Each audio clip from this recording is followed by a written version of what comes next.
Cool, and we're on. Okay, well, Yeah. Javid, thanks a lot for coming on. Usually how we start is we give, I ask the guests to give like a quick introduction to themselves. So, um, yeah, why don't you give us a quick background, like who you are, what you're up to now, and that kind of thing. Perfect. Well, first of all, thank you so much, Sam, for having me Yeah, on. nice. I don't think I'm anything special, but I appreciate you Ah, giving me a platform. Um, so I'm Javid. I am originally from Azerbaijan. For people familiar with F1, you've probably heard of Baku, but otherwise, it's a tiny country in South Caucasus, surrounded by Russia, Turkey, Iran, and Georgia, etc. So I'm from there. I did my undergrad in the US. I went to Amherst College. It's close to Boston on the East Coast. Small liberal arts college where I studied biochemistry, but also dabbled in many other interests of mine, like politics, international relations, and psychology, neuroscience. After during my college years, I wasn't really sure what I wanted to do. So part of me wanted to do like a graduate medicine course. Part of me wanted to do PhD, maybe like research. So I dabbled in a bit of research. I took pre-med classes, but also I did like life science consulting internship junior year, my third year. So I was kind of all over the place. And after my graduation, honestly, I was kind of lost. So I was like, as a first step, I don't know. I just decided I went for it. I ended up doing, year of research at Yale School of Medicine as a postgraduate research associate in conducting research in pulmonary fibrosis, and which was quite cool and quite interesting. And it was cool to be, at Yale around those people. I guess I just realized it was a bit too niche, too slow, like being in the lab. And you imagine myself, doing a PhD for 6, 7 years and kind of, going down this very niche, very hyper focused kind of area. It wasn't really something I envisioned myself doing or like would have enjoyed doing. So I ended up, again, making a pivot. But so in the meantime, for the past 2 years, I've been doing my podcast, which is called Startup Trides. It's not a huge podcast, but it's mostly focused on VC, entrepreneurship, innovation. So I interview founders and investors, and so I've been very much, learning more about that space and liking that space for a while now. And I really want to kind of pursue something at the intersection of my science interest, my innovation interest, but also this, kind of a finance related career, or I guess ability to make money too, right? Like you just find a perfect balance between the intersection of business and science. So, but for that, I also thought about like getting more business acumen, and and that's why I decided to move for a few other reasons too. Decided to move to London, start doing my master's at Imperial College London in Innovation Entrepreneurship Management. Graduated not long ago, and yeah, sorry, I hopefully I didn't ramble too long, but it's a bit of a introduction about my background. yeah, no, not at all, not rambling at all. There are a few cool things. First of all, like it's really cool to have the other first guest, 100% first guest that's has a podcast. So it's great to have someone else who does a podcast. I feel like I'm talking to a veteran here, so I can relax a bit. I feel like, oh, this guy will take steer the conversation if it goes off topic. So that's really cool. And there was something else I was going to say that it's oh, that was it. So we met the other day for a coffee, and it's just amazing, like how I had no clue about that stuff. Like you'd been to the US and you know, did all those variety of things, and then podcast for 2 years, and I'm here. So it's just things like that remind me of like, oh, how good it is to do this kind of stuff. Because like otherwise we'd have just met for coffee and they'd be like, oh, okay, cool, like, and I would never know. Like a few of my friends I've had on here have had like one of them. She's a doctor now, and then she was like when she was younger, she kind of was like a semi-professional at cricket. And like that's the kind of stuff you'd never Right. know. You probably found that with your own. But like going right back to the beginning, I've also never really. I mean, I must have met people from Azerbaijan, but I've never really had a long Mhm. conversation with someone from there. So where are you from? Are you from Baku? I'm actually, so I do spend time in Baku, but I'm not actually from Baku. I'm from a Okay, smaller town. My hometown is kind of 3 hours away from Baku, and okay. it's kind of smaller place too. So yeah. So how big is it? Like, do you know how many, or approximately how many people? Is it like Okay, 100,000 people? right now, no, not that small, but right now I'm not exactly sure right now, but I think it was like 150K people Hmm. when I was growing up. So, um, I mean, for the size of Azerbaijan, I mean, the population size we have is like 10 million, but most of the people really live in Baku or surrounding areas, and then Hmm. the rest of the population is spread around the place. Hmm. But miniature, yeah, it wasn't like I mean, it's a very small city. Hmm. I feel like I can barely classify it as a city, but it's a city. But yeah, I grew up there. I think I was there like till ninth grade. So like most of my life, it's Okay. spent there. Um, and so what's this place called? I want to check it out whilst you're talking about it. Mingechevir. So it's Mingachh. Ming.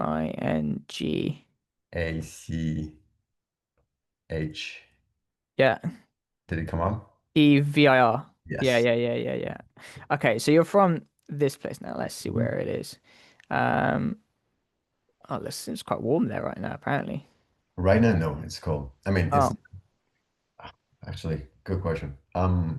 okay, so it's on the banks of this, well, not really on the banks, but it's right next to this like big body of water. Yeah, and it's fun fact. It's actually it's considered a like artificial sea. It's the largest dam in South Caucasus. It was built by Soviets.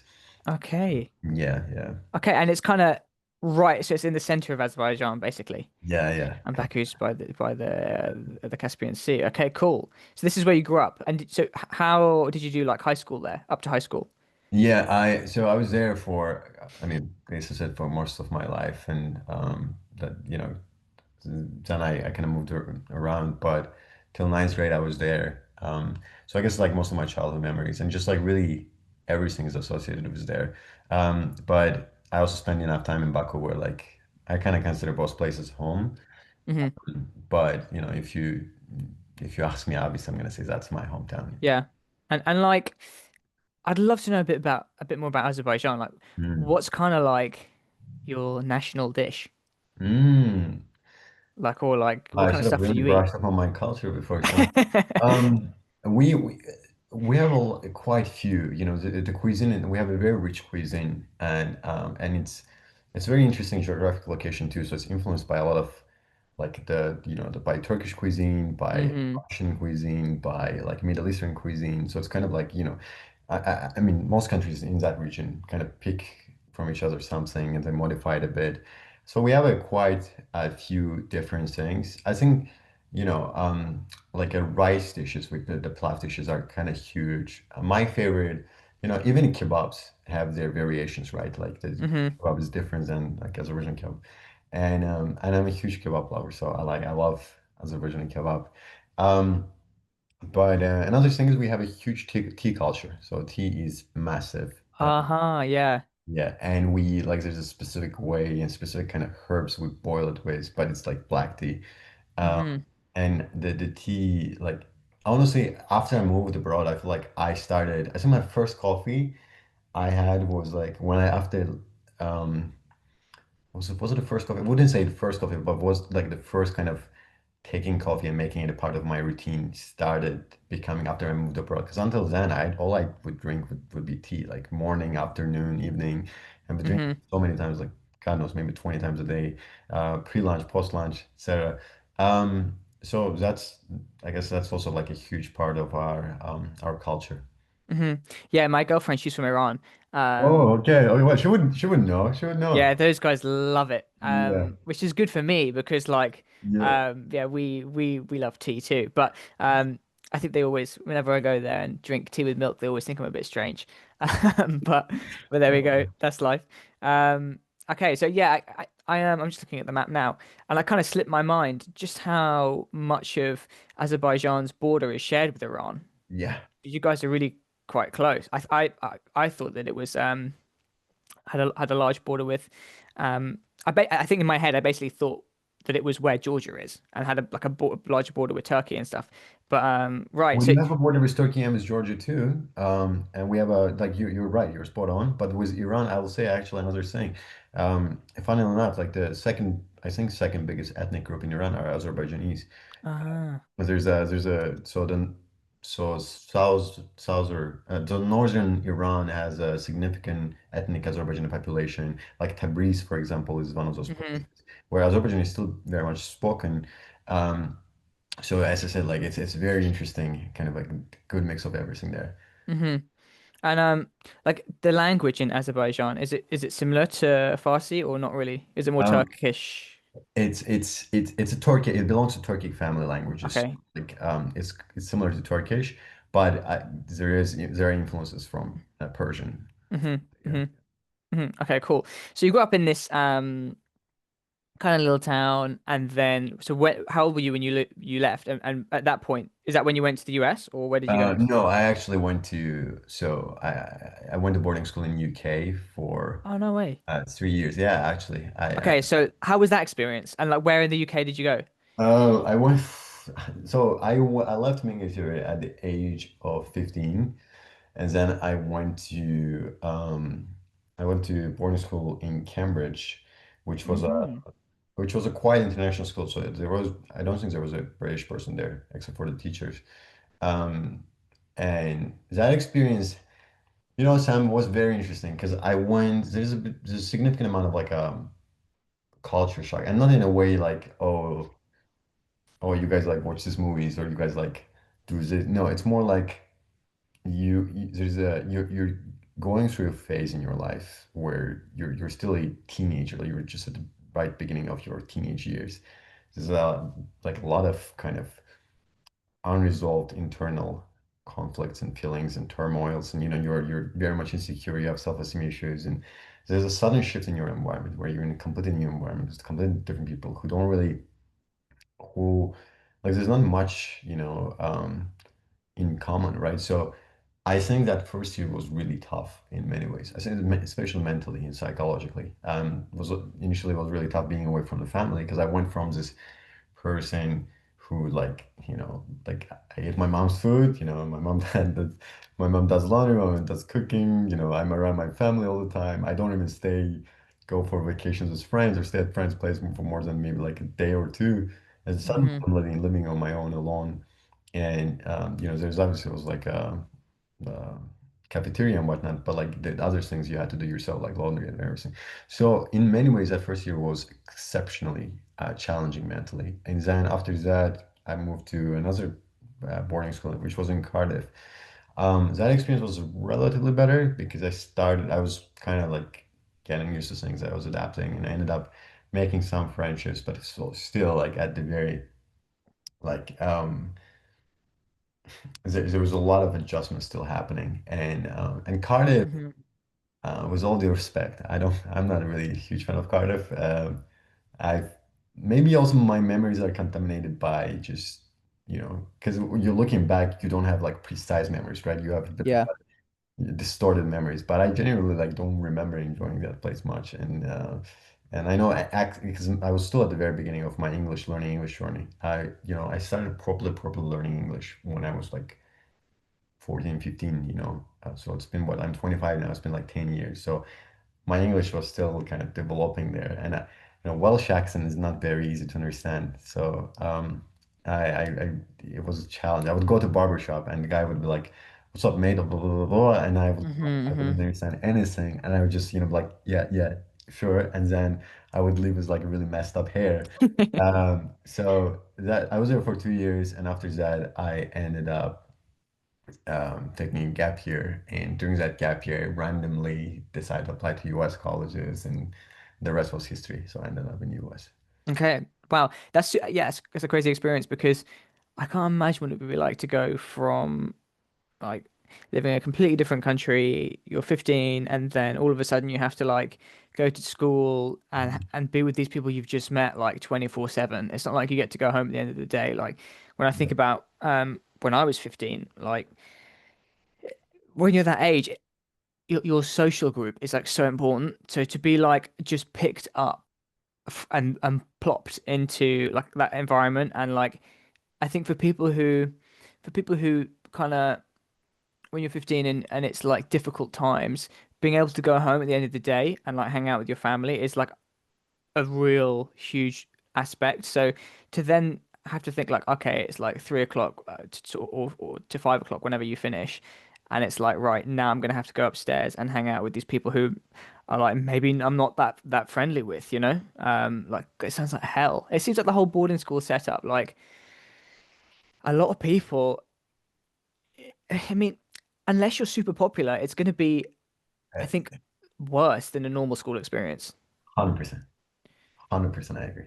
Because like, you know, I was fairly popular at school, and so for me it wasn't as bad. But even then, like, you know, there are times when you like a joke doesn't go down too well, or you're worried, oh, do these people like me? And it's like all consuming. Like if you feel like, oh, these people are making fun of me, or like sometimes when I had less friends at school, it would be hellish, especially at that age. Like, so you did well to make it through and be as normal as you are, you know? Uh, it, God, you put it so perfectly. I mean, it does take a toll on you, a lot of things, especially at that age, like right now when something happens, you can, because you're grown enough to rationalize, compartmentalize, and like be like, you know what? I still have my people, and Hmm. but at that age, I mean, all humans, it's a very human desire to look for social validation and acceptance. We are social creatures. We need to belong to a group, and in that age, that feeling is amplified, because of your insecurities and your own kind of internal conflicts, and feeling like not like belonging in that Hmm. period, I think is one of the most difficult things. I mean, obviously it's not the worst thing in the world, like, but purely from psychological perspective, especially as you said, like you are not in your natural native environment. You're in a completely novel place, and that feeling is even further exacerbated because of that. So it does take a toll, but also in a way, if you can make through that, it gives you enough strength in many ways to just deal with other things, or like it shapes your character. I don't think I would have grown in so many ways if I didn't have to go through those things. I mean, the Hmm. growth is never ending, the evolution is forever, right? But I end up talking to people and stuff, and you realize like living away and living, going through that on your own for like, it matures you in ways that you wouldn't be able to do if you were, stuck in your hometown, your family and didn't do any of those things. Yeah, 100%. And I really feel for the people like, you know, you hear these stories about people go to boarding school and like if you get bullied at boarding school, like that can leave you a mark, probably a mark on you forever. Like, so you know, it's great that you've come through it. Like, it's one of those things. I think it's perhaps one of those experiences in life where like if you survive it, you become like legendarily strong. You know, like you become super tough. But if you don't just keep it together, it can like mush your head for ages. I had this friend. And he went to like a boarding school type situation, and you could tell that he was always like, how would you describe it? Like super always looking for like social validation and like if ever well, how would you say, if ever he almost like felt he was being left out or something, it would really cause him a lot of trouble. So so you do really well, and like being in Cardiff as well, like it's great with the accent and like Yeah, yeah, crazy. yeah. And it was also probably a quite a good idea that you did a gap year. So I'm curious to know about that part. So like, first of all, so what did you study at boarding school? Did you do the international baccalaureate? Oh no, I did A levels actually. Okay. I did A levels, and I wasn't planning to take a gap year. A gap year, the concept of gap year back home doesn't exist. So Hmm. my grandma was like, "So we're gonna tell people that you didn't get into university. We're gonna think you're stupid, you know?"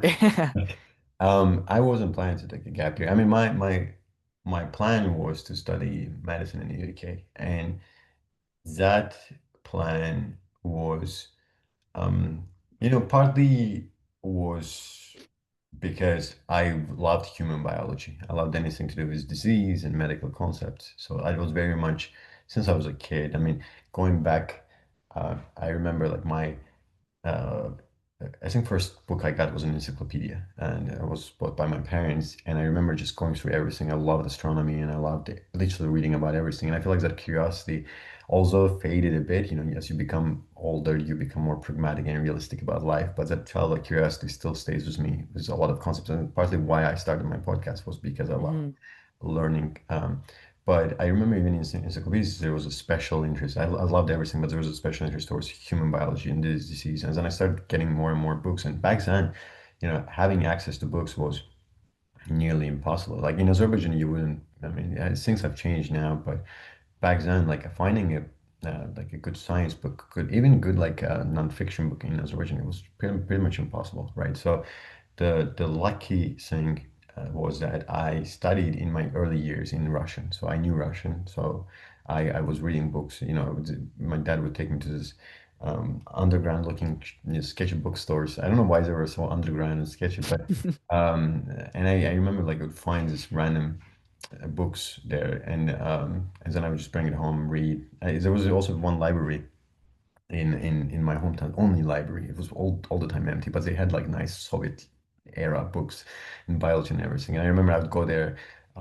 Yeah, I mean, it was empty. I was the only person going, so the ladies would just trust me to do whatever. And I remember one time I didn't realize they just left, so I was locked inside that library over evening, and you know I was 10 or 11, so I didn't even have a phone, so I had to find like landline to call. That's a different story, but and I remember like there was this interest towards biology, human biology, and medicine. So and partly because you know there are doctors in my family. I guess partly like a parental manipulation and apparently like my own natural inclination. I was pushed into that direction, and it, you know it was going well. You know my grades were fine and everything was fine, and just I gambled a bit. I ended up, you know, because for the ones familiar or unfamiliar, the UK system, at least when I was applying, was like you can only do 5 universities. You know, four of them is medicine, and fifth one should be biomedical sciences. And I gambled. I went to like Cambridge Imperial UCL, which is wasn't the right decision. But so you know the competition is fierce. It's fierce for the home students. It's even fiercer for international students because there's a quota on how many international students universities can admit. So it didn't work out. I got into King's College Biomedical Science for my fifth choice, but you know, my parents were kind of pushing me to go in that way. But I was like, look, I didn't come here to study biomedical science. I came here to study medicine, and I don't think I want to settle for that choice. So let me reapply. Let me take a gap year and reapply, which was created a huge uproar back home. Like my grandma wasn't really happy at all. Um, but yeah, so I took a gap year. I was back home. I was, you know, I worked a bit as a teacher for SAT biology. You know, I was doing a few other things, but also I was mostly like reapplying. And during that point, I actually, you know what? Let me stop here and feel free to ask questions. Yeah, no, it's good. It's like such an interesting journey, and it's I think it's like it's a good thing you did it because a lot of people, I think a mistake a lot of people make is they'll just do something for the sake of it. So like I knew I had a few friends who chose a certain subject at university, and I knew they hated it. Like I knew, well, not hated it, but I knew they had like really no interest in it. And so they just went to uni, any old uni, just for the sake of it. And it ends up then you come out this other side of it when you're graduating, like, oh, so now I have to do this thing that I don't really like. Like, you know, some people who did history, and then it's like, I mean, luckily in the UK it's easier to not do that, but it puts you in basically a difficult spot. But when you, I mean, when you made that decision, it must have been a bit tough, right? Like, why? I guess the reason you decided to do it was because you didn't just want to settle.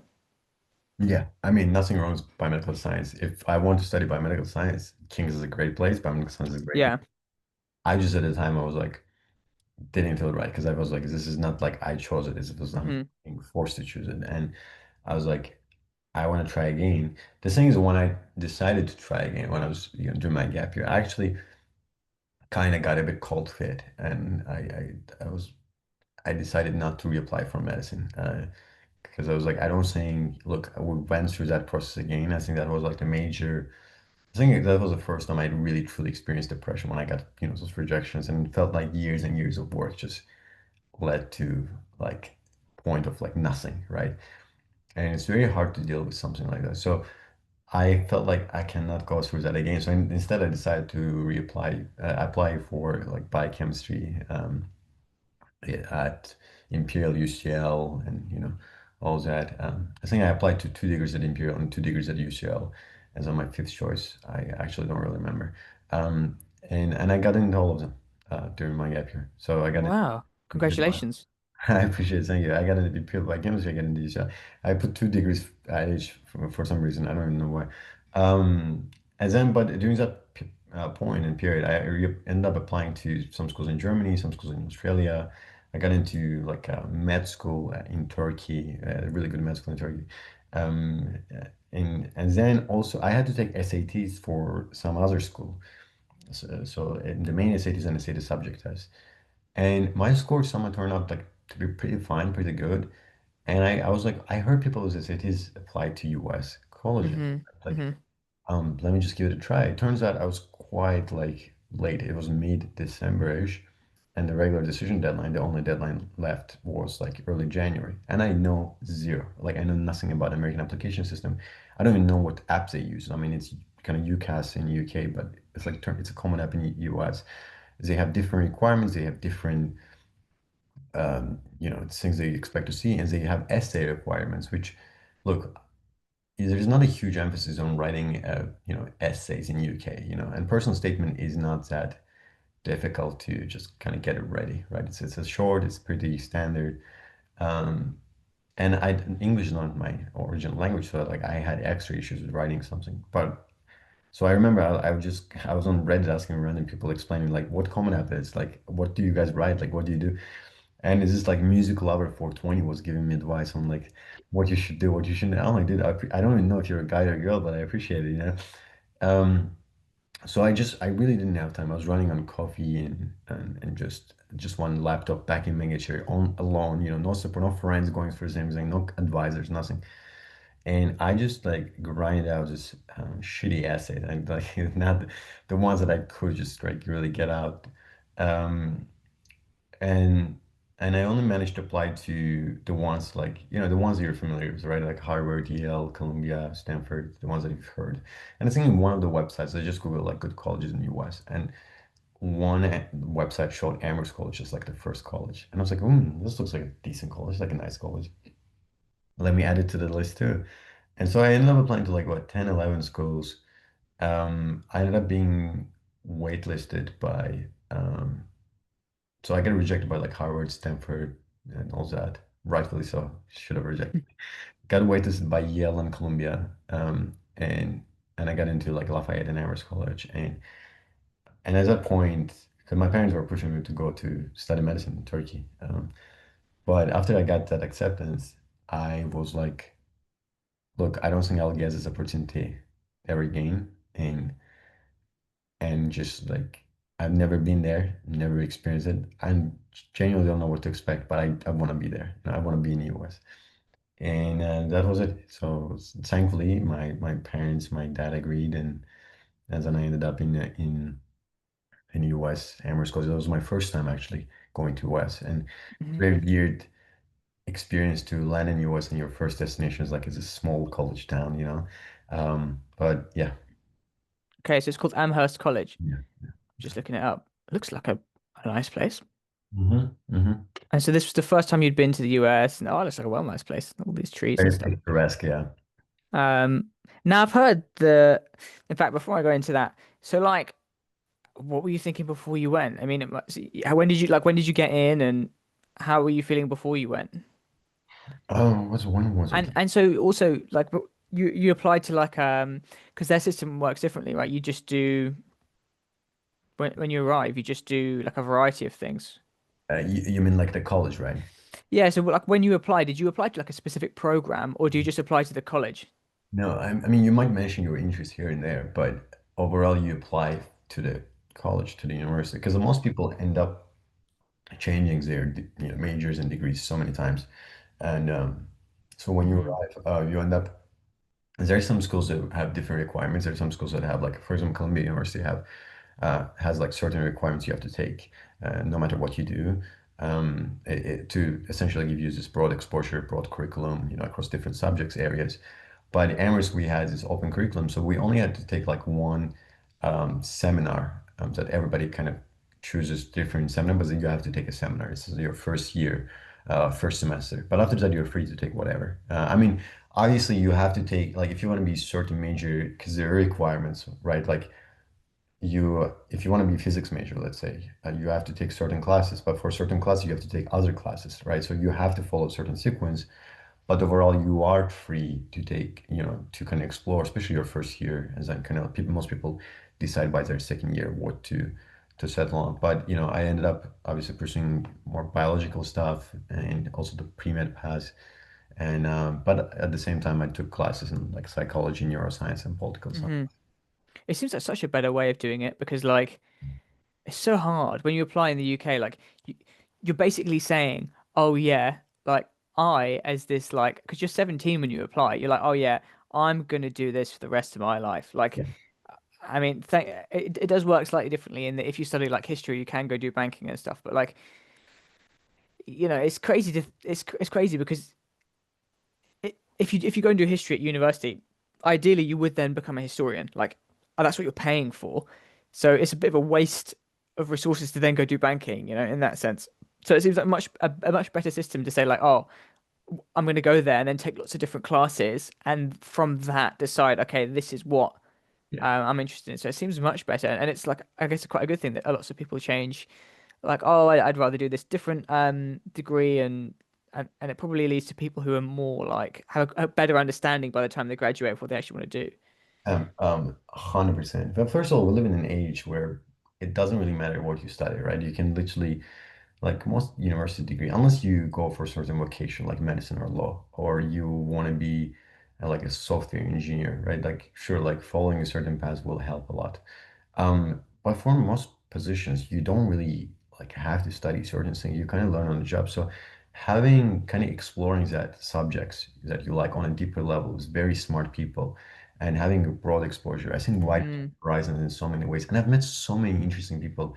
Like there are people who paired neuroscience with philosophy. There are people who paired mathematics with music, and you genuinely get some very interesting, intelligent people coming there. So I think, I mean, sure, like on average, maybe you'll go deeper if you just focus on one subject, but still, like I saw there people who, because if you want to like go deeper, there's options to find like higher and higher level classes too in your area. But overall, I think having that broad exposure is like it's just fascinating. It not only it teaches you the different subjects, but it broadens your like critical thinking so much hmm hmm. that I mean, those skills are really the ones that stay with you, right? Yeah, 100%. I think, and doing things like taking a philosophy class, um, when you're young, like I think it's just so important for most people to do because like uh, having a decent answer to questions like why do you want to do a certain thing with your life?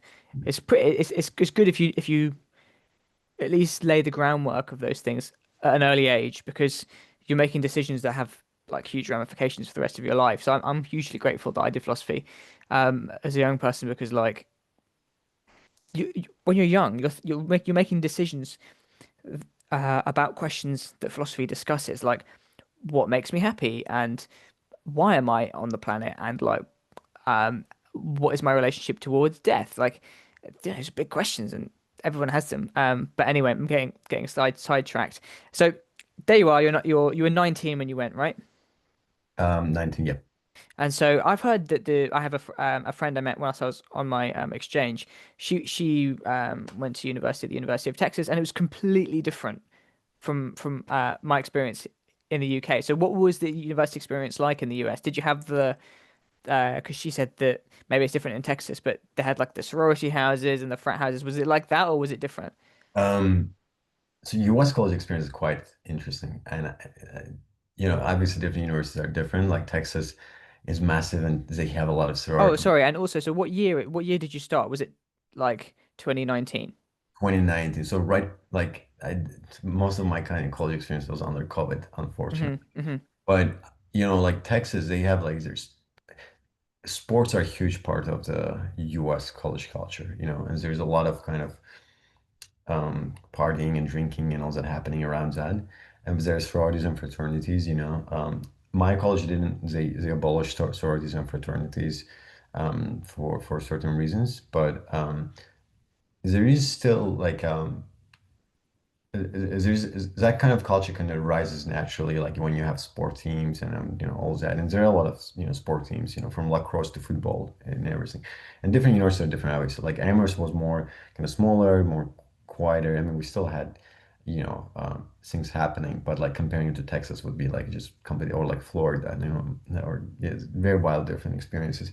But it was really like it was fun. It was fun, and um then it became more fun as time passed. I think my senior year was like the most, like my final year was the most fun.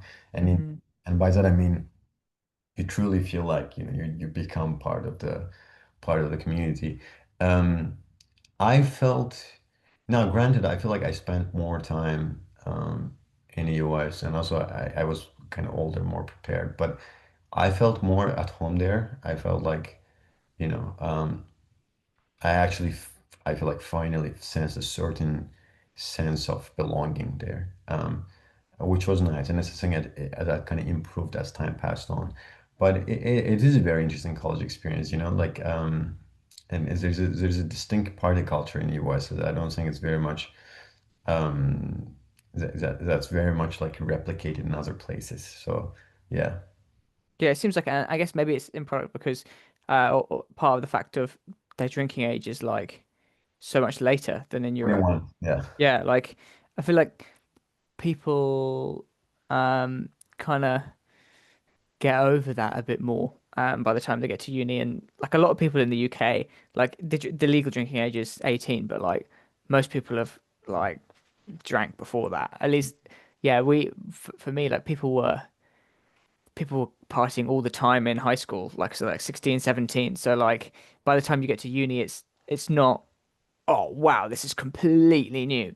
Um, I don't know, maybe that's not the case. And so when you went, did you had the idea that you would still do medicine, or were you kind of starting to question that a bit? Oh, that's a really good question. I, I started as pre-med and I was like, okay, I want to study medicine in the US. But medicine in the US, look, getting into medicine in the UK is really hard, especially if you're an international student. Getting into medicine in the US is extremely hard for Americans. It's not easy. But for international students, there's a certain level of challenge that, like, it happens, people do get in. But usually, like, state schools don't accept international students because, they receive state funding.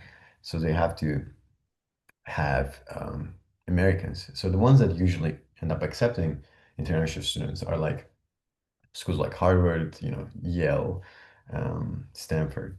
And those schools already, like, what kind of caliber of the students that end up Hmm. getting Hmm.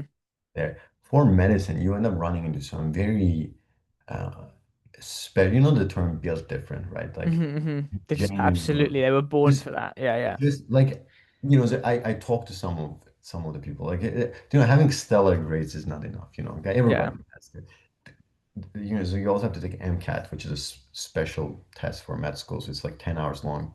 It's like different subjects, from physics to like critical thinking and biology, everything, chemistry. Um, like maximum score is 128, but there were like some of those international students had scores like over 520. So 528 is the maximum, or 520 is like your god level essentially, right? And on top of that, they had extreme experiences, right? Like some of them had nature publications while still in university, like as a first author. It's like how do you do that?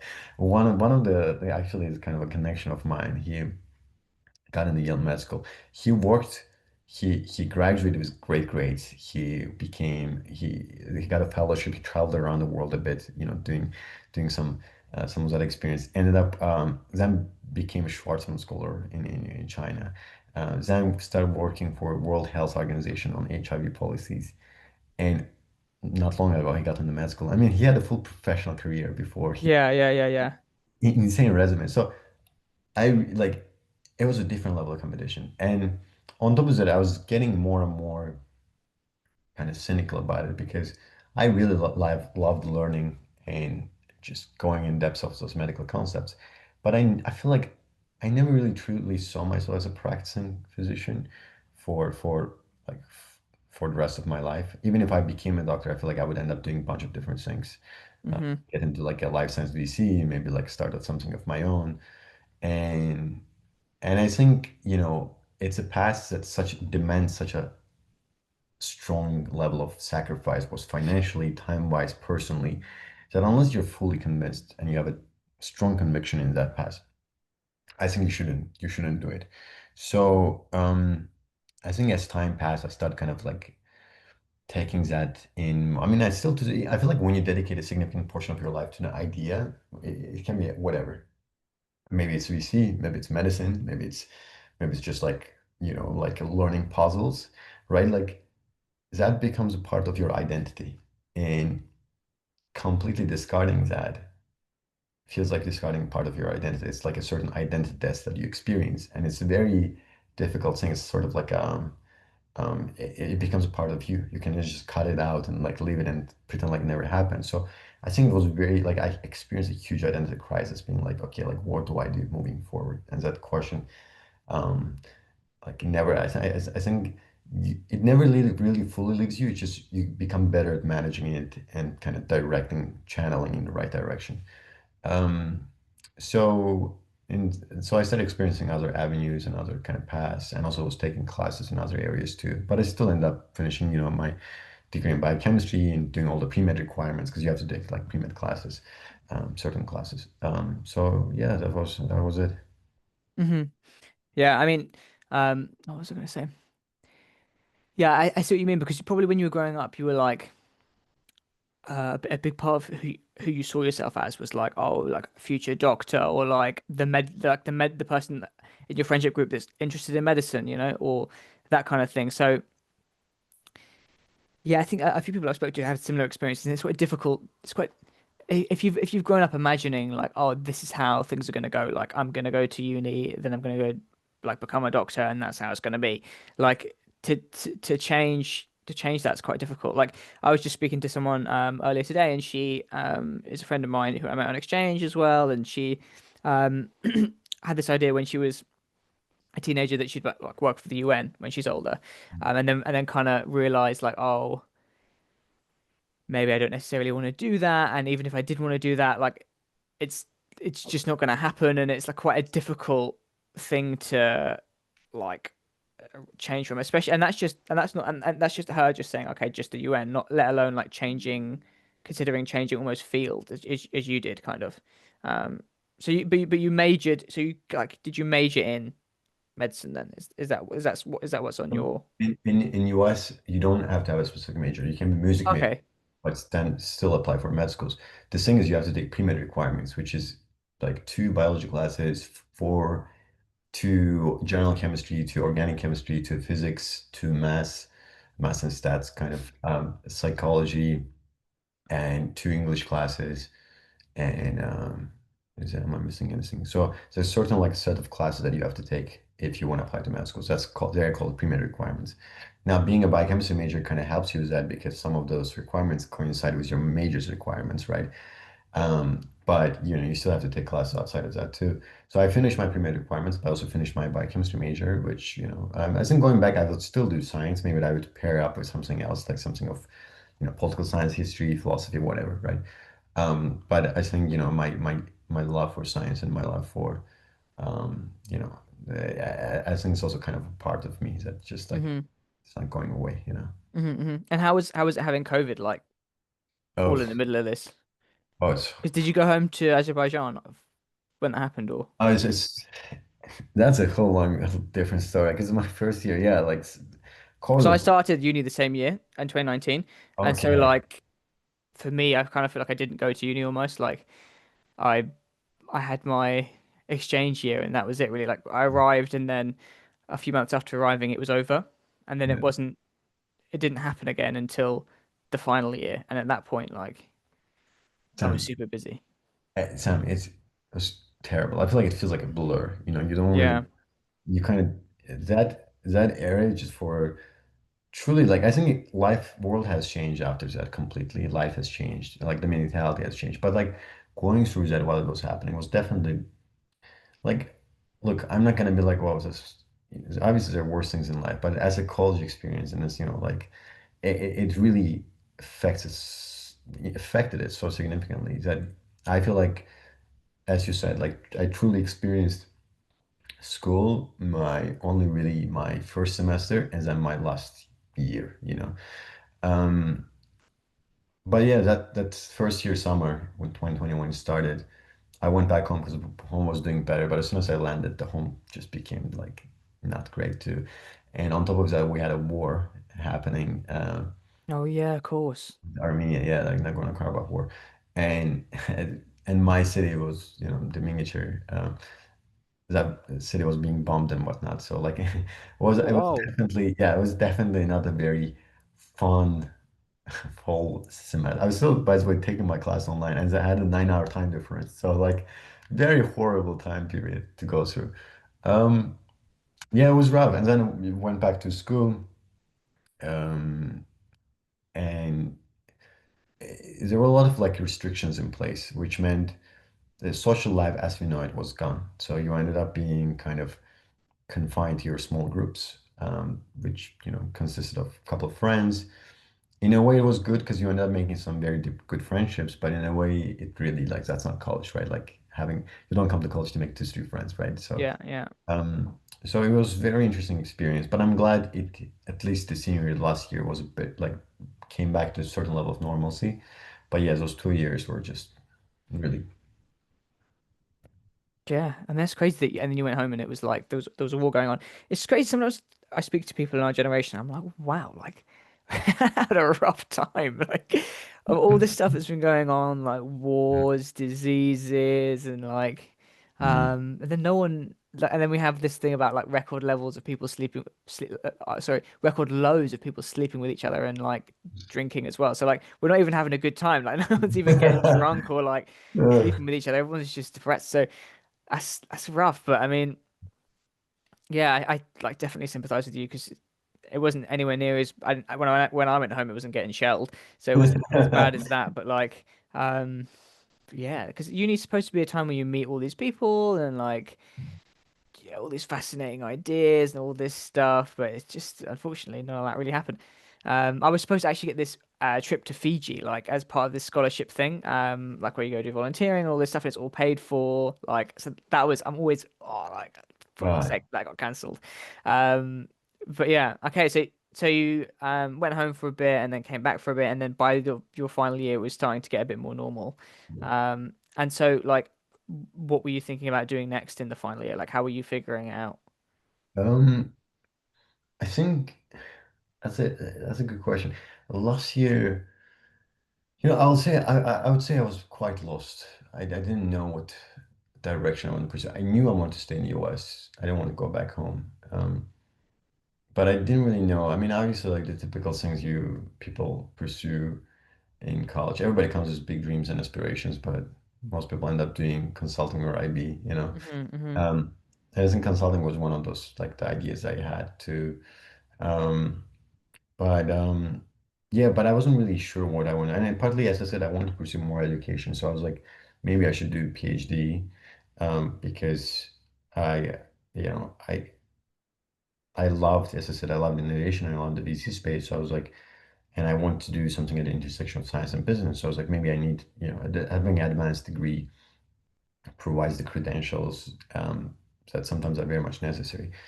But and that's why I ended up, applying for certain research roles and positions, which one of them was the Yale one, because I want to get more experience and be like, okay, how does it feel to be a full-time kind of researcher? Because it's very much different from, I did have some research experience in college, but it's also very different from like, let's say if you have a class in school and it has a lab component, that's not like the how research really happens. The research is very different. So I was like, let me experience that fully before making that, final decision.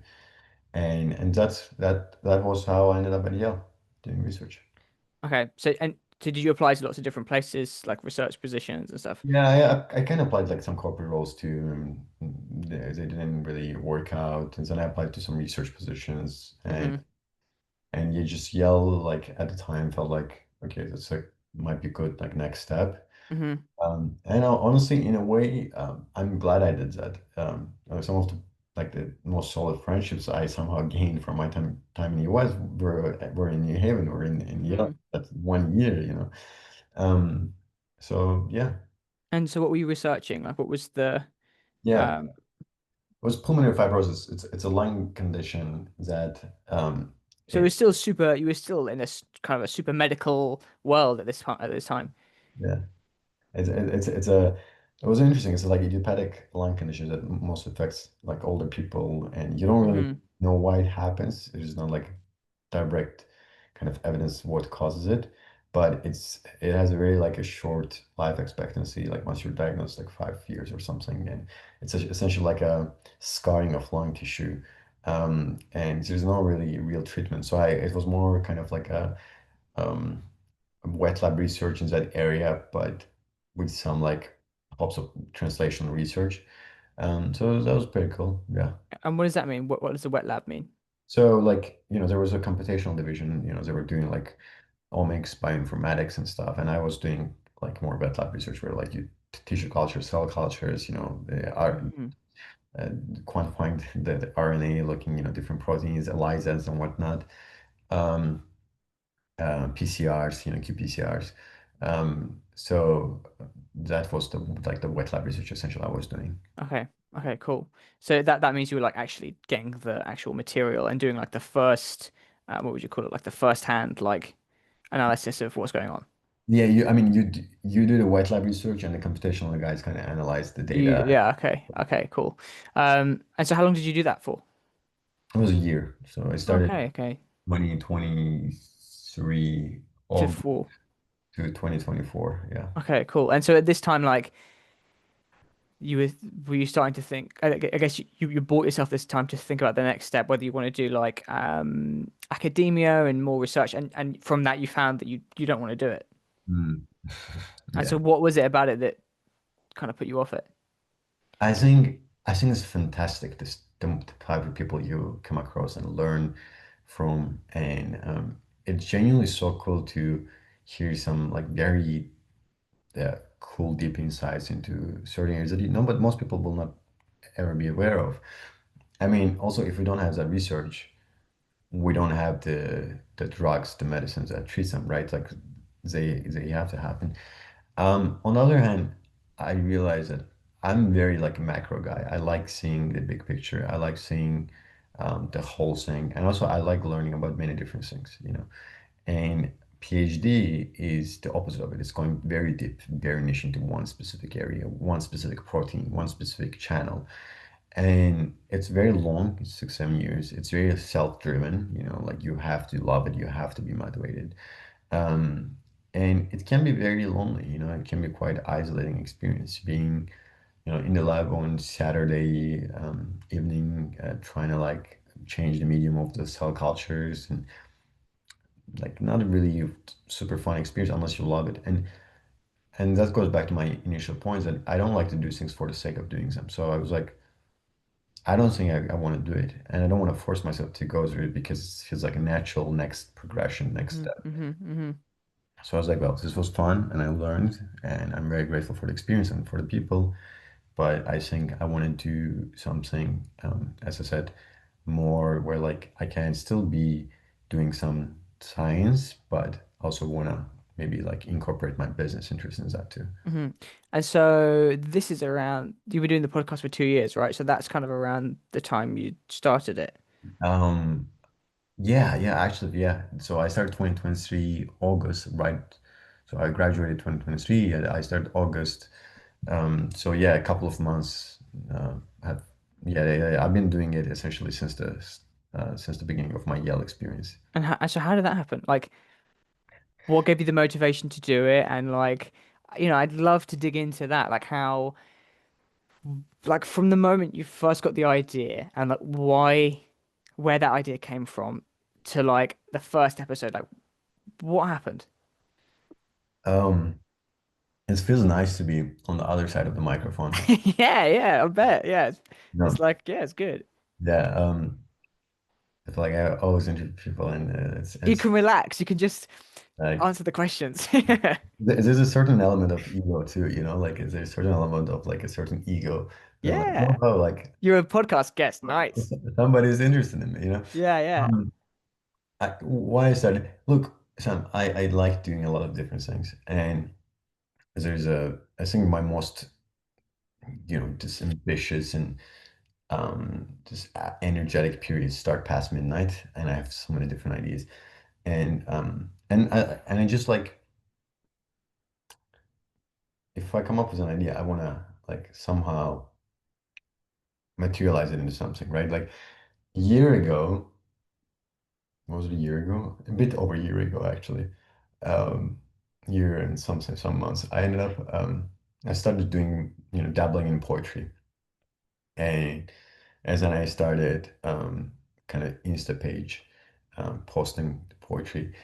And and then I kept doing it. And like I don't think I'm like a poet. I don't think but if I have an idea, I want to like do it, and I want to like turn it into something, right? Like I could write and keep it in my notes, but I want to turn it into something. Just Yeah, this is just yeah. part of my psyche.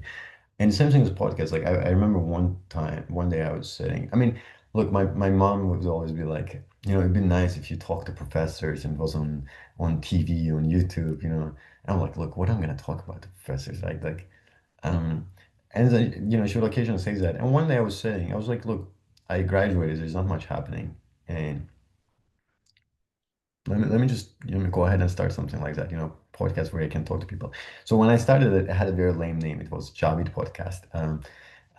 Because I wasn't creative enough to come up with anything cool. Hmm. My first guest was a math professor who, um, we talked about, it was from my college, from one of my professors, and we talked about the philosophy and the art behind math, whether math is discovered or invented to describe the universe, um, but then I had an entrepreneur friend on, uh, and then I reached out to this one person randomly, and I was like, would you be kind enough to be on my, podcast and Yeah. read? And then I started having that, and I was like, wow, like I really, I've been interested in VC. I started developing interest towards VC, like I think my third year of my first year of college, and then. Talking to these people, I was like, wow, like I really love the concept of entrepreneurship and startups, and I want to focus on this more. Like, sure, like if I kept it more general, I feel like it would be more, it probably gain wider audience, and it would probably, um, it- I get attention faster. But I was like, I want to focus on this because I find it interesting and I want to like learn more about it. So partly was selfish too in a way because it's like I very much enjoy doing it. I love talking to people and I love learning about what they're doing and I love learning about new things. But part of it, I was like, how I can like I want to televise this so if somebody else finds it interesting and gets inspired, it's wonderful, acting as a source of inspiration in some ways. So as I rebranded to Startup Strides, but once you do that and you focus on a niche, and in a niche like VC and startups, it's a very specific niche. Not everybody sits and watch that kind of stuff, right? And I didn't even know about Harry Stebbings, I think like 20 episodes in or 20 something episodes in. I had no idea that, Mm. that was happening. But I realized it's such a, like a niche concept, especially like, in Azerbaijan, like we are just really kind of developing a startup ecosystem, But I enjoyed doing it and I was like, I want to go for it. But that changed the dynamic because finding guests becomes way harder now. One is because it's so niche and specific, and two is because, people are very busy. Founders are Mm-mm-mm. super busy, VCs are very busy, and I am essentially nobody, right? Like, why would they want to spend their time? Hmm. So Hmm. God knows how many no's, rejections, ghostings, last minute cancellations I faced, I cannot even, keep track of that. But there were people kind enough and to be like, okay, yeah, I'll be on your podcast. And so I've made like what now 52 episodes. And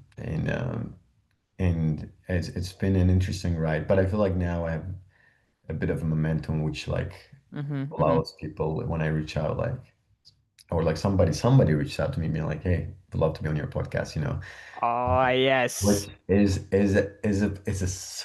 such a feeling, like strong feeling of pride, because it's Yeah. not only they appreciate my podcast, they want to contribute to it, they want to be on it, So so yeah, I've been doing that, and it's I actually recently I posted my like 50s episodes, so this was kind of like a milestone, but and I want to keep doing it, like if I was driven by metrics and views, and I'm not getting millions of views, I'm not making any money from it, right? If somebody wants to sponsor, feel free, reach out. Yes. Reach out. Reach out. But if I was dreaming about those things, I think I would have stopped a long time ago. I just Mm. do it because I love it. And if I'm passionate about something, I'll keep doing it until I can't, right? And right now I can. Hopefully I will continue doing it um, because it's just so fun. Yeah. I mean, massive congratulations, like not only on the 50th episode, but like someone reaching out to you. That must have felt amazing after all of those times, like Mhm. sending the email and being like, oh, this person being like, oh, what is it? And maybe, or like, you get someone call on and then last minute they're like 10 minutes before they text you, oh, sorry, something came up, I can't do it. Like, I mean, it must have felt amazing to have someone reach out to you and say, look, I But like it. Can I be on it? million percent. For some people initially earlier on, I had to persist like 3, 4 months of Yeah. back and forth emailing before they were like, okay, okay, like you persisted enough, like, okay, let's do it. Like, and it's obviously it sounds like fun. You don't want to be annoying, right? You don't want to be like, hey, just want to follow up, hey, but it's like you have to do it. I didn't come, I came with zero prior knowledge or understanding of the space or connections to the space. And just Mm-hmm. I was a laptop and a camera. Mm-hmm. And also, I even purchased my camera like way later. I was just using my laptop. That's it. Uh, Yeah. Yeah. but it is nice, as you said, like having somebody being like, "Hey, let me on." Yeah. Yes. That sense of credibility that you've built and that it's like because when you do something and it keeps not working it's the demoralizing sense that like maybe I'm stupid and maybe this whole thing is like a waste of time and I'm just an idiot that thinks it has silly ideas like it's that sense of there's a lot of things like I imagine a lot of founders perhaps feel that way is this when you start something new there's no like it's not like when you go to a great university and it's like, oh, well, I must be doing well because this university is good. Like, if you're starting something new, there is no indication that you're doing the right thing until like Mm, way down the line. no, So for that whole time, it's like, oh, I have a friend who I encouraged to like start his own little he's in politics and stuff, and I was like, you should start your own little like podcast slash journal thing and stuff like that. And he had a similar experience where like for ages just nothing was happening and it was just like, what am I doing? Like it am I just wasting my time? Um so to get that like seal of approval, like yes, you're not stupid.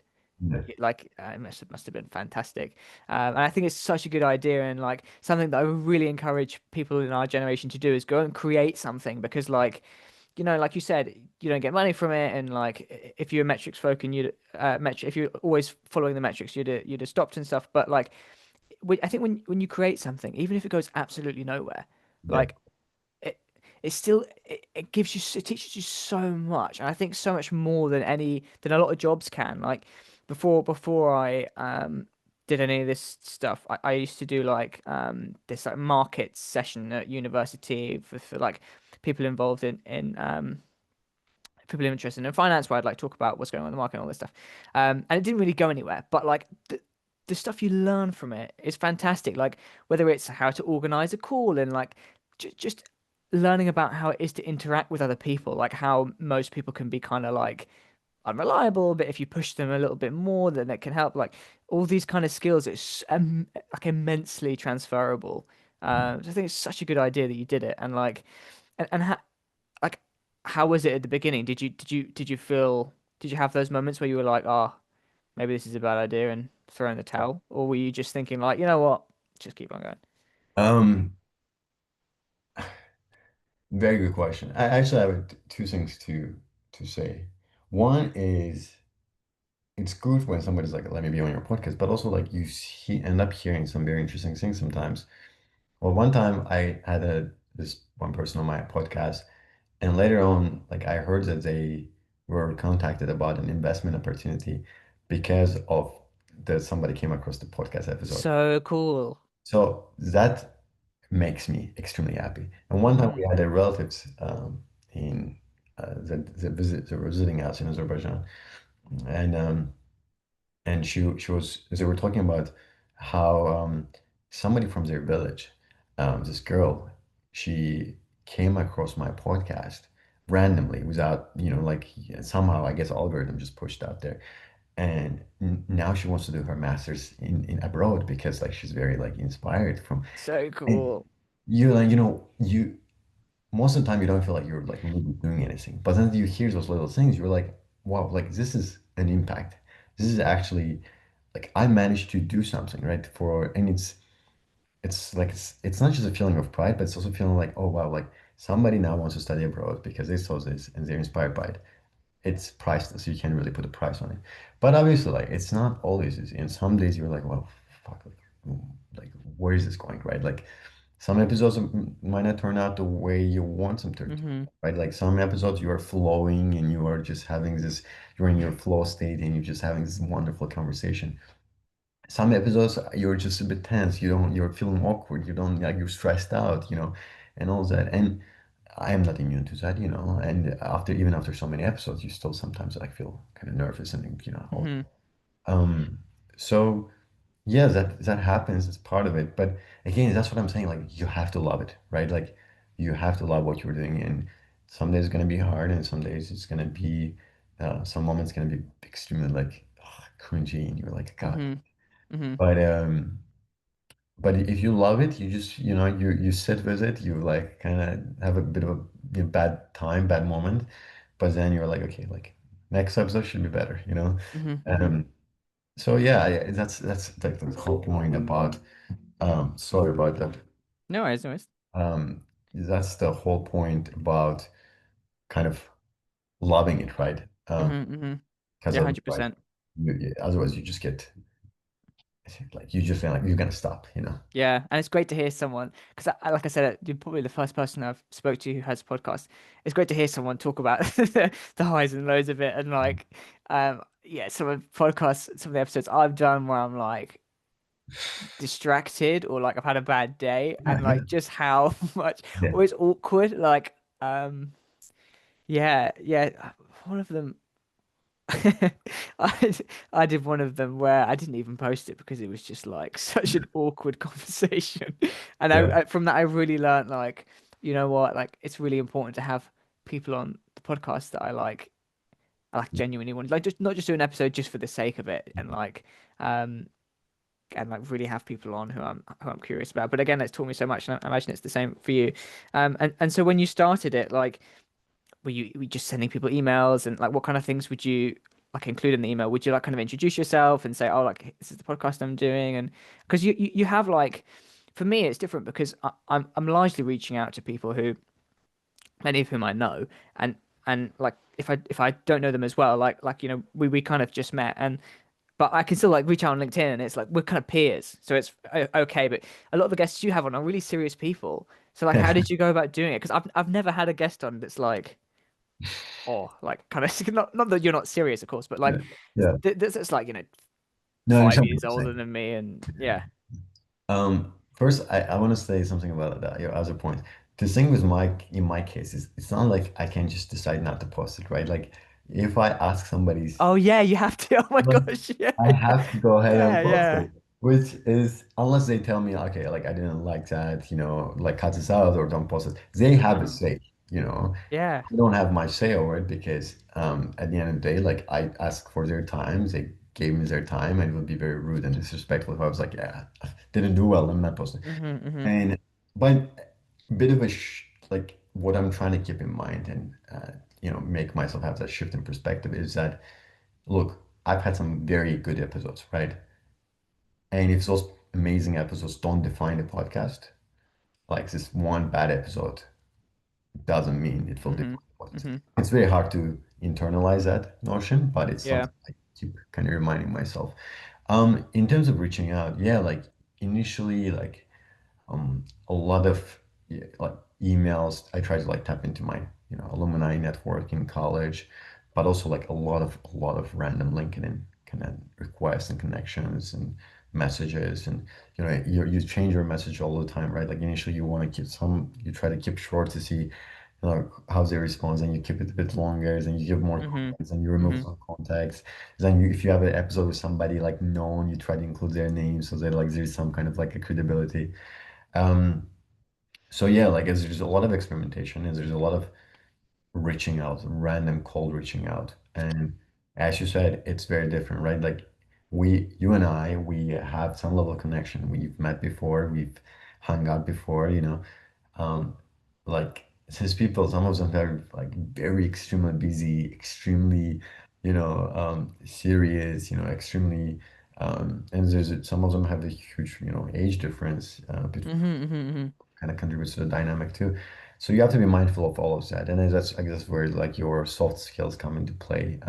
But what I've come to realize is like most people are, if they agree to it, right? Like they're willing to give their times, they're willing to like help, kind of contribute to it in their own ways, and usually like I don't think I've had like bad experience, like I wouldn't say, and knock on wood, hopefully I don't, but Hmm. um yeah, it's cool, and I feel like interviewing, you would know it too, is a skill that just uh, I didn't realize the extent of it, how much work it gets to interviewing somebody, especially if you're interviewing somebody in something, if I was interviewing somebody building in computational biology or a compliance space, I have to like read around a bit to like have some level of understanding. Otherwise, it feels like, you don't want to make it look like a Q&A session, right? You want to have it a bit Hmm. natural and flow. So it takes a lot of skill to not only prepare, but also to kind of guide the conversation. So you keep it so they, in a way, so as I say, it doesn't feel like a Q&A. It flows as they speak freely. And it's just like a never-ending evolution. And I feel like there is just still so much room to grow and improve. But with each episode, obviously you're getting better. But yeah.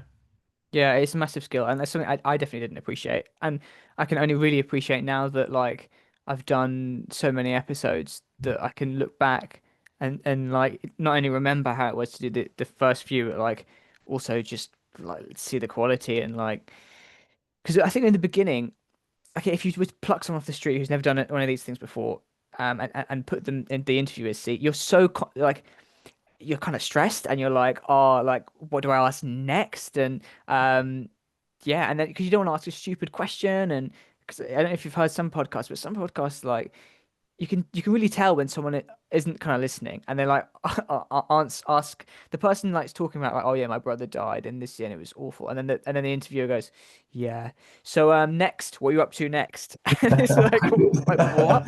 Like, you're not gonna Yeah, address that yeah, yeah, yeah, yeah. so I think when people maybe don't appreciate the fact that when you it's really quite difficult because you have to listen, like really listen and then there's also the trap that some people fall into where they just talk all the time.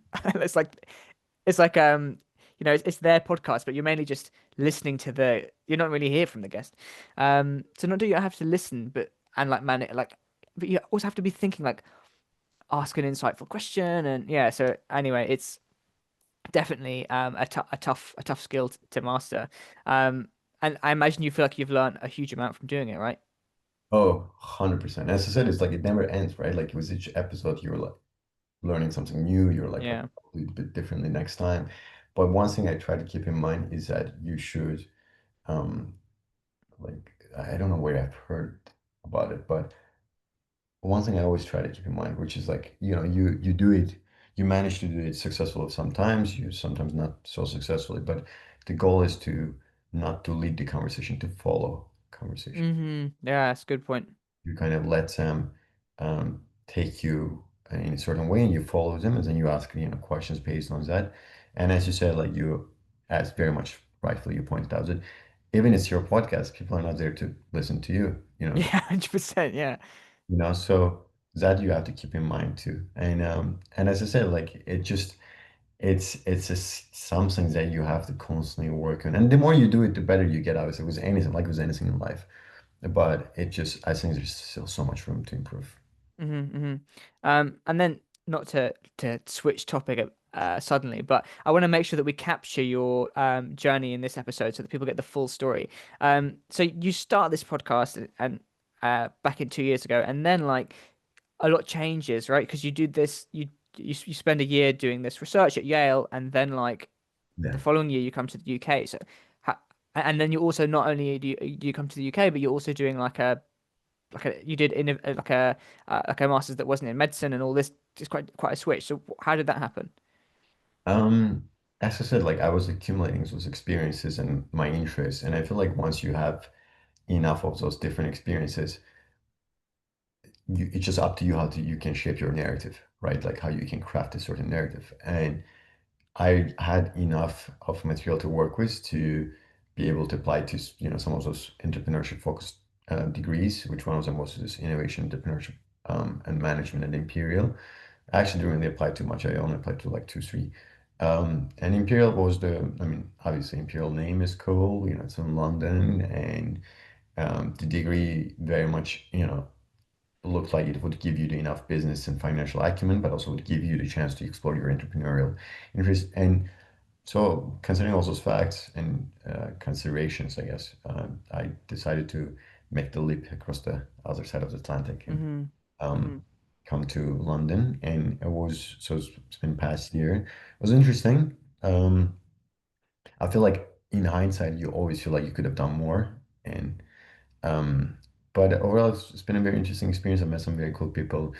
And in the meantime, I feel like I've been still, I'm still doing it, but I've been trying to become more familiar with the London ecosystem in many ways too, because they're very interesting and very exceptional people here in London, and so it's been a fun ride. Hmm. And like leading up to that decision, like were you? Because it sounds like you really wanted to stay in the US and like really like the US as a country. So like, how did you feel about leaving? I was very sad. Sam, like you become familiar with one place and you like form a network, and it goes beyond the superficial connections that you make, like in some places, it become deep friendships, deep connections. And it's not really the place, I feel like at this point for me. I don't really like it's the people that make the place, right? And if Mm. once you find your people, it's very hard to be like, okay, I'm leaving this behind to kind of start from zero again. Sure, you have the skills and you have some prior whatever connections, but most of it's kind of like starting from zero. So it was very difficult emotionally and psychologically. But on the other hand, you also feel more ready and it's nice to have a change of scenery and kind of like a new adventure. That said, I feel like as you grow older, you want to stabilize a bit more. Like in 2021, you want to just go around and meet new people. But like when you're 25 and whatnot, you want to be in one location long enough so you can anchor yourself and you can form these lasting connections and friendships. And it's not easy to form that. You know it. It's not easy to. You might meet somebody, you might go grab coffee, you might like hang out, but it takes time to water those connections and turn them into something substantial. And I feel like at this point, I really want to stay in somewhere like long enough. And if London is that place, it's wonderful because it's quite central area for the entire world. Americans come here, the Europeans come here. It's close to my home country. And so I'm not that, initially it was really tough when I moved here, but I feel like now London feels right. Hmm. Okay, super. And were you like, how come you didn't did you like apply for somewhere in the US or like how come you didn't stay over there? Well, my father was like, "Yeah, you're not doing your master's in the US." Okay. Okay, so it's just out of your control, really. Yeah, it was like I couldn't kind of go against that decision, and partly because U.S. and Azerbaijan they're very far. Like it's like what 10 hours to fly to Istanbul, and from Istanbul to U.S. Yeah. No, I mean 2 hours, 3 hours to Istanbul, and from Istanbul is like 10 hours, so like 13-hour flight. So it's like quite long distance, and my parents just don't want to fly over the ocean. Yeah. Um, so that was kind of like partly that consideration too. Okay. Okay, cool. Um, And like, I'm also curious how, I guess from what it seems like looking from the outside in is you were doing this sort of research at Yale as well as the podcast, and so that it kind of culminated in deciding, okay, like I'm finally not done with the medicine side of things, but like I think that what I'd actually rather do is like in the startup ecosystem. Yeah, I think Like you finally switched your like focus beam. I would say it wasn't like a rapid kind of switch, like on and off kind of switch, right? Like it was Hmm. like, okay, done, we're moving. I think it was it's still something like I don't think it can ever fully cut ties with my science Hmm. and my, healthcare interests. I think if I want to like even with startups, I like deep tech, biotech startups, health tech startups. A lot of people in that I've interviewed have been biotech founders and investors, so there's that interest stage. But I think in terms of what I want to do is my life, I feel like, very much my interest lies in the VC startup space. And I think if you can make something really good there, the amount of impact you can have is way larger than on an individual level. So that was kind of another consideration I had in mind. Hmm. Hmm. Okay, super. So yes, then you came over to the UK and you feel like you found like you're enjoying it, like your time in the London ecosystem, and you feel like this is where you want to like build the next chapter. Well, I mean, I met wonderful people like you, right? So, Happy um, days. um, I think if look, obviously, a lot of things are out of my control, right? I'm not British. Hmm. I have to find a job. I have to get, visa and all that. And so we'll see what life and fate, holds for us. But ideally, if I could stay, I would like to stay here for some time. And because London, I mean, sure, like if you think about startups in VC and whatnot, if I want to pursue that direction, US is obviously the place, the epicenter of what's that happens. But London is quite a strong hub, as you know. As there are a lot of exceptional people, there are a lot of exceptional startups, and there's exceptional news coming out of here. And I think if I want to pursue that direction, London is a place where I would like to be, because you're not gonna like building a startup is not just having an idea and having some tech. It's having the ecosystem, it's having the people, it's having the capital, it's having also like it's having a place that actually supports that idea, right? So I would love, if I can, I would love to stay here for some time for sure. Okay, super. And do you see yourself like do you know if you'd rather be like a founder or a VC, or is it kind of like you'll just see how it goes for now? I think you probably experienced that and saw that too. There's a lot of shift between VC and startups and VC, and Yeah. you see a lot of operator turn VCs and VCs turn operators now. And I think you kind of need both of those experiences. You have to Yeah. work in a startup, and you have to like if you want to work in VC, you also have to like get some of the start because I feel like that gives you good understanding of what founders expect and what VCs expect. Um, for me right now, it's not like I have like a privilege of choice, right? Like I think it's the goal is to get as much experience as possible and to learn as much as possible, and obviously VC I think would be an exciting place to work or to start at, whatever. But in terms of founding something, I remember interviewing this one founder or investor, I forgot, but she was saying something about mercenary versus missionary founders. And mercenary founders are kind of the ones that, they ride out the hype train, right? Like clean tech, AI, crypto, whatever. Some of them end up being very successful, but some of them are there because there's a hype, there's a capital, so they just move in that direction. Whereas the missionary founders are the ones who are personally touched, personally experienced something, they've been through that, or they've been in the space for so long, and they feel something, they feel like they have to do something about it, and they have very strong conviction. So, and those are the missionary founders, and I feel like in the long run and overall, I feel like missionary founders are the ones that tend to be the most successful. And that kind of goes back to what I said about starting a podcast. When you truly like love something, you're passionate, it's very kind of hard to derail you from that path, right? Hmm. And unless I have that level of conviction, or myself or somebody comes to me and they want to start, I don't want to just go and start something for the because I feel like entrepreneurship is like right now, is the new consulting in IB. You know, it's the everybody and their mother wants to become a startup, right? Um, so I don't think I want to do that myself personally. Yeah, I had totally the same sort of attitude towards it, where like oh, I wouldn't. I'm not opposed to becoming a founder, but only on the basis of finding something like a problem that a problem that I have myself that I want to solve and can't without trying to do it myself, you know?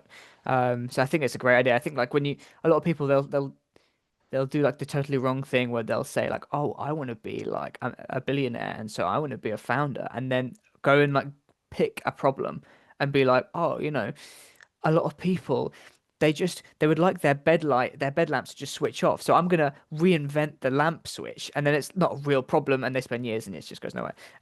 So I think that's like a very sensible attitude you've got. And again, definitely agree with the other sort of idea you mentioned about like so important to do the things in life that you love, because if you're just forcing it, chances are you won't make it through the cold nights or the hard times, like with the podcast when things don't go quite your way. It's the same with this with me. Like if I didn't just love like catching up with folks like you just for the sake of it, like I would happily do this even if no one was listening. Like if that's not the case, it's very difficult for things to you to survive and be persistent enough to succeed. Um, so yeah, that makes sense. Well, this feels like a nice place to wrap this up. We've been going for a while now. So before we do, one thing that I've started doing is basically at home I have on my wall this like wall of post-its, but I'm not crazy. It has quotes on them. I think it's really nice. And so like what I'd like to do is start building that up for the background of the podcast from quotes from everyone who's been on. So um, do you have a favorite quote that you'd like to leave with us? Something that really stands out to you or is stuck with you throughout your life. It's a bit of a cheeky thing to put you on the spot here, but I think maybe it's more authentic because it makes you just think about whatever comes to mind. So, um, yeah, a favorite quote. Do you have one that springs Mm. out to you? Oh God, man, I wish I knew this question beforehand. Cool. Um,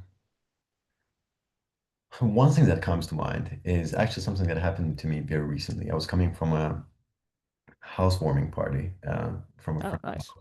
And in her building, actually, an elevator opened, and there was this lady there, and she I think was confused. I think she was coming out. I was like, oh, it's not the ground floor.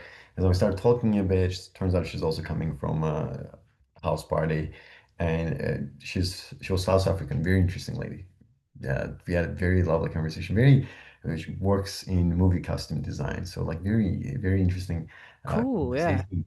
And we were going in the same, the subway direction, underground direction. So we started talking more and more, and then on the train, we're having more conversation about life and certainty, and just all those things. And when she was getting off, she said, she literally just like I get goosebumps thinking about it. But when she was getting out, she was like, you know, sometimes you have to get off the wrong stop and just wander. And then she just Wow. left, and I was like, wow, like weirdly enough, this is so inspirational. So weirdly enough, this is a stranger I just met that I will probably never come across again.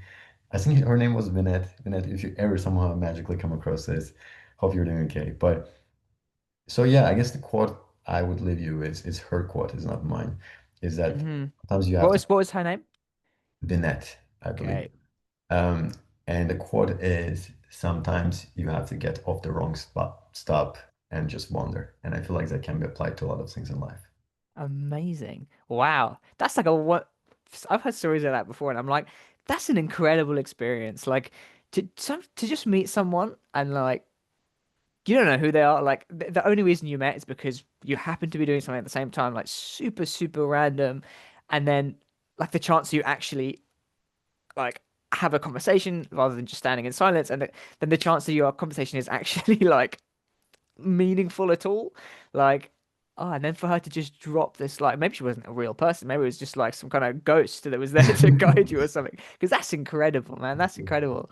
Wow. Well, on that bombshell, you've heard it here first. Get off at the wrong stop.